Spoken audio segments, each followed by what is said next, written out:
வெறிநாய்களின் தொல்லை நாளுக்கு நாள் அதிகரித்து வருகிறது. இதன் கொடூரமான நிகழ்வாக திருத்தணி அருகே 1.5 வயது குழந்தையை வெறிநாய் கடித்து குதறியதில் அந்த குழந்தை ஆபத்தான நிலையில் சிகிச்சை பெற்று வருகிறது.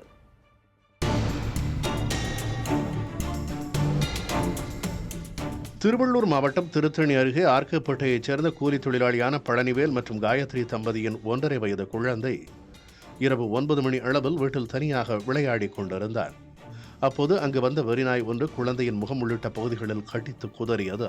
இதில் பலத்த காயமடைந்த குழந்தை முதலில் சோளிங்கரில் உள்ள ஒரு மருத்துவமனைக்கு கொண்டு செல்லப்பட்ட நிலையில் பின் ராணிப்பேட்டையில் உள்ள தனியார் மருத்துவமனையில் தீவிர சிகிச்சை பிரிவில் அனுமதிக்கப்பட்டுள்ளது.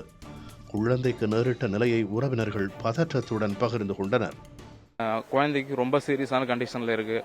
5 லட்ச ரூபாய் ஆகும்னு சொல்லியிருக்காங்க குழந்தைக்கு. என்னால் முடிஞ்ச உதவி ஊர் மக்கள், எங்கள் அண்ணன் சண்முகம், சரவணன் 2 பேர் ஹெல்ப் பண்ணியிருக்காங்க. அவங்களால முடிஞ்ச உதவி வசூல் பண்ணி ஏதோ கொடுத்துருக்காங்க. 5 லட்ச ரூபாய் ஆகும்னு சொல்லியிருக்காங்க.